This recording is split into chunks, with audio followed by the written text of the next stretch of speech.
धार्मिक आंदोलन का उदय। उसमें हमने धार्मिक आंदोलन के उदय के कारण जो उनका अध्ययन किया था। आज हम जैन धर्म जो उसके बारे में अध्ययन करते हैं, जिसमें सबसे पहली बात आती है कि जैन धर्म जो था अपने मूल रूप में जैन धर्म ईसा पूर्व 6ठी शताब्दी जो उसी की देन नहीं है, बल्कि उससे भी पहले कहा जाता है कि उसका जो है विकास हो चुका था। जैन साहित्य और परंपरा के अनुसार जैन धर्म आर्यों के वैदिक धर्म जो उससे भी पुराना बताया गया है और जैन धर्म की स्थापना और विकास में योग देने वाले विद्वान महात्माओं को तीर्थंकर कहा जाता था। और ऐसा भी माना जाता है कि महावीर स्वामी के पहले 23 जैन तीर्थंकर हुए और पहले तीर्थंकर जो थे वो ऋषभदेव थे और उनके बाद में 23 तीर्थंकर यानी कि 23वें जो थे वो आपके पार्श्वनाथ थे और 24वें तीर्थंकर महावीर स्वामी हुए थे। अब पहली बात आती है कि इनके 23वें तीर्थंकर पार्श्वनाथ जो उसके बारे में हम थोड़ा सा अध्ययन करते हैं कि जैन साहित्य जो उनसे पता चलता है कि इनका जन्म जो था लगभग 250 वर्ष पूर्व 8वीं सदी ईसा पूर्व में हुआ था और कहा जाता है कि वे काशी के राजा अश्वसेन के पुत्र थे और इनकी माता का नाम वामा था और इनका विवाह कुशस्थल की राजकन्या प्रभावती के साथ में हुआ था और लगभग 30 वर्ष की अवस्था तक इन्होंने अपना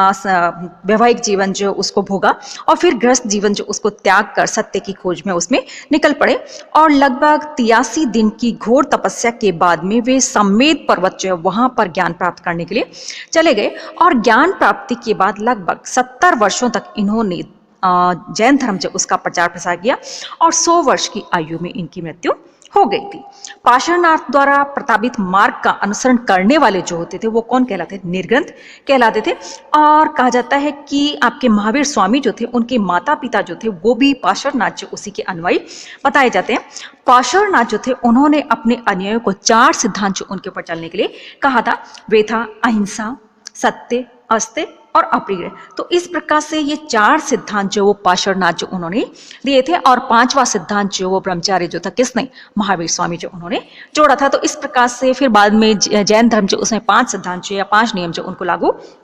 किया जाता है। पार्श्वनाथ ने ब्राह्मणों के बहुदेववाद और यज्ञवाद जो है उसका खंडन किया था क्योंकि वे वेद जो उनकी प्रामाणिकता जो उसमें विश्वास नहीं करते थे। इस प्रकार से 23वें तीर्थंकर आपके पार्श्वनाथ जो उसके बारे में हमने पढ़ा। अब हम देखते हैं कि पार्श्वनाथ के बाद में उनके 24वें तीर्थंकर महावीर स्वामी,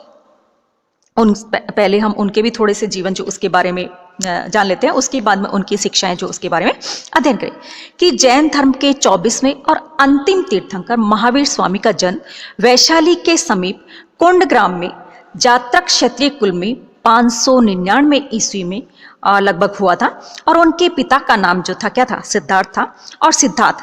ज्ञात्रक क्षत्रियों के छोटे से राज्य कुंड ग्राम के मुखिया या सरदार हुआ करते थे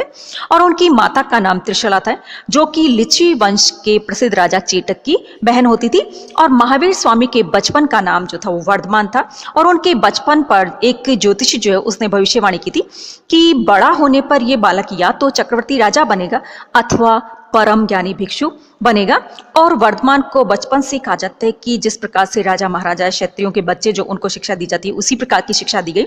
और युवावस्था में उनका विवाह यशोदा नामक एक बहुत ही सुंदर लड़की जो उसके साथ में किया गया और इस वैवाहिक संबंध से कहा जाता है कि उनके एक पुत्री जो उसको पुत्री भी उत्पन्न हुई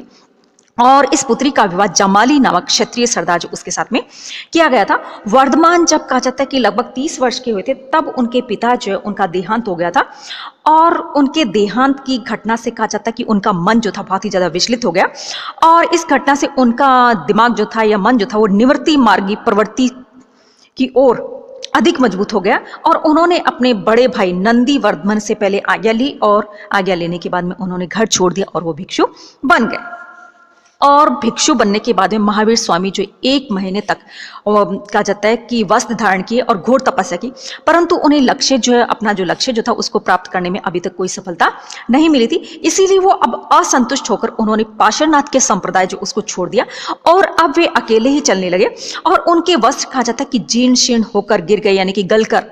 अब उतर चुके थे और फट गए थे पूरी तरह से और शरीर से उतर गए थे। और जब वर्धमान ने कहा जाता है कि नंगे रहना प्रारंभ किया तो उनके नग्न शरीर पर अनेक प्रकार के कीट कीटाणु कीड़े मकोड़े जो वो चढ़ने लगे, उनको काटने लगे, परंतु उसके बावजूद भी उन्होंने अपने शरीर जो उसकी कोई परवाह नहीं की और इन सब के प्रति वो उदासीन रहे और लगभग 12 वर्ष तक वे अपने शरीर की पूरी तरह से उपेक्षा कर सब प्रकार के कष्ट सहते रहे और उन्होंने संसार के समस्त बंधनों को तोड़कर संसार से वे बिल्कुल अलग हो गए और अंत में जंबी ग्राम या जंबिका के समीप उज्ज्वला या ऋजुपालिका नदी जो उसके तट पर महावीर जो थे उनको ज्ञान प्राप्त हुआ। तभी उन्हें केवलिंच उसकी उपाधि दी गई जाती है